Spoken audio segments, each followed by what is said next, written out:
यहाँ तो किसान 750 किसान मर गए, उनकी सुनवाई नहीं हुई, तो ये घायलों की सुनवाई कौन करेगा भाई। ये प्रदेश तो किसान जो है बहुत भारी समस्या में है।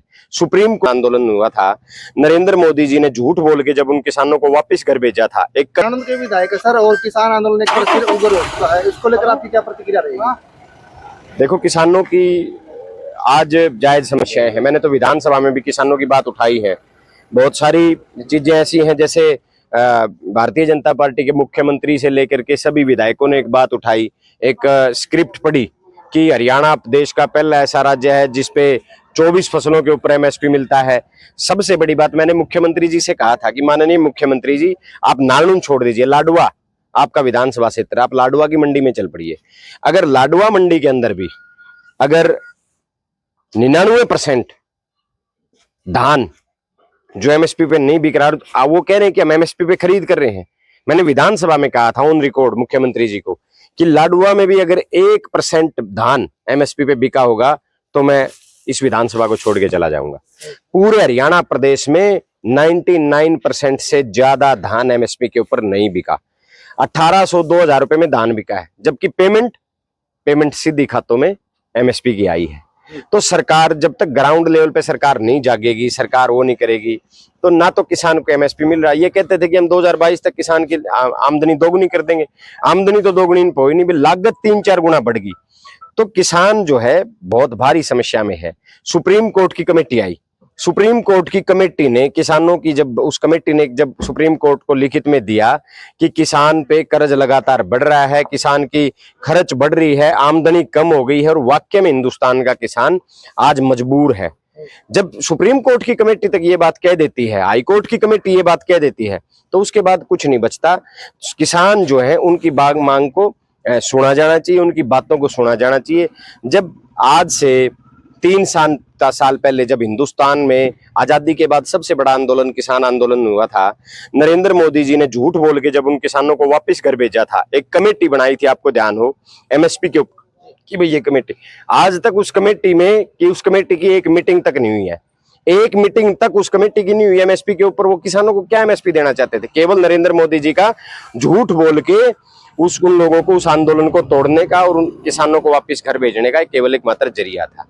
तो आज जब किसान ये कह चुके हैं कि हम ट्रैक्टर लेके, पहले सरकार कहती थी भी ट्रैक्टर लेके मत जाओ, कोर्ट कहती थी ट्रैक्टर लेके मत जाओ, आज किसान पैदल मार्च करना चाहते हैं और वो दिल्ली जाके सरकार से बात करना चाहते हैं, सरकार को अपनी मांग बताना चाहते हैं। तो फिर सरकार को दिक्कत किस बात की है? सबसे ज्यादा परेशानी हरियाणा सरकार को है।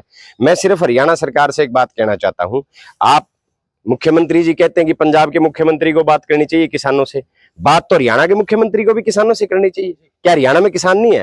पंजाब के मुख्यमंत्री को भी किसानों से बात करनी चाहिए, हरियाणा के मुख्यमंत्री को भी किसानों से बात करनी चाहिए और किसानों को शांति प्रिय दिल्ली जाने देना चाहिए। वहां जाके वो केंद्र की सरकार से, भारत के कृषि मंत्री से, भारत के प्रधानमंत्री से बात करना चाहते हैं, कोई मुद्दा उन्हें बताना चाहते हैं, तो उसके ऊपर सरकार को मुझे नहीं लगता कोई समस्या होनी चाहिए। विधायक जी, पहले सत्र में आपने किसानों के लिए बखूबी आवाज उठाई थी, बुलंद की थी, खाद को लेकर समस्या आ रही थी और मुख्यमंत्री नायब सैनी जी ने कहा था कि 2 लाख मीट्रिक टन की जो खाद है डीएपी का, वो नानंद विधानसभा क्षेत्र के अंदर पहुंच चुका है। वो आवाज उठाने के बाद में किसानों की समस्या का हल हुआ? बिल्कुल हुआ। देखो, जब तक आवाज नहीं उठाओगे आप तो पर सरकार को पता नहीं चलेगा। विधानसभा में मैं सोचता हूं, मैंने कोई सरकार की कमी थोड़े निकालनी है, मैंने जनता की आवाज उठानी है ताकि सरकार उस आवाज को सुन के उनका समाधान करे। जब विधायक वहां बोलता है तो विधायक अपनी बात नहीं कहता, विधायक जनता की आवाज कहता है। जो मुद्दे मेरे हैं वो मैंने जनता के मुद्दे उठा के उनको बात कहनी है। तो जो मेरी जो बात है वो बात सिर्फ इतनी थी कि मैंने सिर्फ मुख्यमंत्री जी को, सरकार को ये था कि भाई खाद की कमी हरियाणा प्रदेश में जबरदस्त है। नालनुन में उस समय तक केवल जहां 93,000 बैग की जरूरत थी, जब मैं विधानसभा में बोला तो 15,500 बैग आए थे। अगले दिन मुख्यमंत्री जी ने मेरी बात का जवाब दिया कि हमने लगभग 40,000 पहुंचा दिए। चलो, मैंने मुख्यमंत्री जी की बात को भी मान लिया कि भी 40,000 पहुंच गए।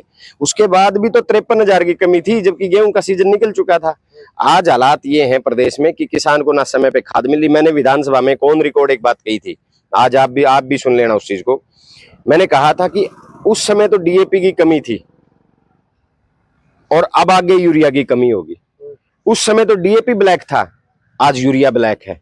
अब यूरिया की लाइनों में किसानों को आप देखोगे, और हालात ये हैं कि सरकार इस बेकदरी से किसानों को पीट रही है। जो जिस किसान ने केवल खाद मात्र के लिए, जब मुख्यमंत्री जी ने, कृषि मंत्री जी ने झूठ बोलने का काम किया, मैंने विधानसभा में कहा कि हमारे एक राम भगत किसान है जो भिखेवाड़ा गांव के हैं, नरवाना विधानसभा के, उन्होंने उकलाना में सुसाइड कर लिया। तो सरकार ने, मुख्यमंत्री जी ने मेरी बात का जवाब दिया। मुख्यमंत्री जी ने कहा कि ये राम भगत नाम के व्यक्ति ने, ना इसके नाम जमीन है, ना इसने कोई खाद की डिमांड की है, ना इसके पास टोकन था। और रही बात, इसके मामा ने एफआईआर दर्ज कराई, जिसमें एफआईआर में कहा कि भाई हमारा तो भांजा जो है वो घर से लापता था और वैसे इसने कोई जहर वहर खा लिया। मैंने अगले दिन विद रिकॉर्ड विद फैक्ट्स मुख्यमंत्री को और किसानों को, वो किसान मुख्य इसको कृषि मंत्री को मैंने रिकॉर्ड बाई रिकॉर्ड दिया। उस किसान के नाम जमीन का फर्द 1.5 लाख उस किसान ने केसीसी ले रखा था, राम भगत ने खाद का टोकन उसके पास था, और उसके मैं एफआईआर थाने से निकलवा के लेके आया, क्योंकि संयोग से वो कापड़ो गांव का भांजा था। तो उसके मामा ने रिपोर्ट ये दर्ज कराई थी कि हमारा भांजा घर से राम भगत खाद लेने के लिए उकलाना मंडी गया था, ऑन रिकॉर्ड। मतलब सरकार इतने अहम पदों के ऊपर जो लोग बैठे, इतने जिम्मेवार पदों के ऊपर बैठे, और उसके बाद वो झूठ बोल देते हैं, पूरे की पूरी 2.5 करोड़ की जनता को वो बरगलाने का काम करते हैं। तो मुझे इनसे कोई उम्मीद नहीं है कि ये किसान की कोई समस्या सुनेंगे। सुननी चाहिए, प्रधानमंत्री को सुननी चाहिए, मुख्यमंत्री को सुननी चाहिए, सुनने में क्या दिक्कत है। और जब ये खुद कहते थे ट्रैक्टर लेके मत आओ, तो अब वो पैदल जा रहे हैं, उनको पैदल जाने दिया जाए। परसों इसी दौरान 8 किसान घायल भी हुए हैं। भाई ये तो आम बन चुका है। यहाँ तो किसान 750 किसान मर गए, उनकी सुनवाई नहीं हुई, तो ये घायलों की सुनवाई कौन करेगा भाई। ये प्रदेश किसान मजदूर गरीब का नहीं है, ये प्रदेश अडानी अंबानी जैसे लोगों का बनता जा रहा है। एक आपकी पार्टी से रिलेटेड एक सवाल है सर, विपक्ष का नेता अभी तक नहीं चुना गया है, क्या पार्टी में अब भी गुटबाजी जारी है? चुनाव हो चुके हैं, कोई गुटबाजी नहीं है। रही बात विपक्ष के नेता की, ये सब अपनी अपनी पार्टियों की होती है। मैं आपको कर्नाटक का उदाहरण दे देता हूँ। पिछले इसी साल मई 2024 में कर्नाटक में चुनाव हुए, वहां कांग्रेस की सरकार बनी, तो भारतीय जनता पार्टी ने नवंबर एंड में जाके विपक्ष का नेता चुना। कितने महीने हो गए? 6 महीने बाद विपक्ष का नेता। बहुत सारी, एक तो जो हमारा गंदे पानी की निकासी का जो एसटीपी का जो प्लान है, उस प्लान की विजिट की है। उसमें देरी, किसी न किसी कारणवश देरी हो रही थी, जहां अधिकारियों के साथ उसका निरीक्षण किया है कि भाई वो किस कारण से वो देरी हो रही थी। और जो हमारा वाटर वर्क्स है वहाँ की भी, क्योंकि गांव में है ना पानी की लीकेज बहुत है, लाइनों में लीकेज बहुत है, तो अधिकारियों के साथ उन चीज़ों की विजिट की है कि भाई किस कारण से ये चीज़ें हो रही हैं। तो मुख्य एजेंडा था आज जो हमारे एसटीपी का जो गंदे पानी की निकासी की जो सीवरेज व्यवस्था है, जिसके लिए लगभग वो कह रहे हैं कि भाई 60% काम हुआ है, तो 40% में देरी क्यों है, उसके ऊपर उसका निरीक्षण और वाटर वर्क्स का निरीक्षण था। अधिकारियों के साथ वही किया है। जल्द से जल्द अधिकारियों ने, सभी ने, एससी साहब आए थे, एक्शन साहब थे, एसडीओ साहब, जेई साहब सब थे, तो उन्होंने भरोसा दिलाया कि भाई जल्द से जल्द इसका समाधान करेंगे। सर लगभग 70 दिन हो चुके हैं विधायक बने आपको, और डे बाय डे आप रेगुलर में ही अधिकारियों को लेकर गांव टू गांव विजिट करते, कुछ कामयाबी मिलती है उनको, कुछ त्रुटियों को पूरा किया जा सकता है? बिल्कुल किया जा रहा है। अब आप देखो, हमने सिसाई वाटर वर्क्स में विजिट किया, उस सिसाई एक वाटर वर्क्स की विजिट के कारण है ना, कम से कम 40 गांव के वाटर वर्क्स के हालात सुधर गए, सफाई कराने लग गए। पहले तो जंगल थे वाटर वर्क्सों में, सफाई होने लगी, सफाई से। और दूसरा, जो हाँ कहीं भाई अधिकारियों की या कर्मचारियों की वजह से कोई चीज में ढिलाई थी, वो कंप्लीट होने लगी। तो जब आप अधिकारी जहाँ जाएंगे, बड़े सीनियर अधिकारी जब ग्राउंड लेवल पे जाएंगे, जब सीनियर अधिकारियों को पता चलेगा कि भाई ये चीजें हैं, तो उसका समाधान तो स्वाभाविक होगा ही होगा।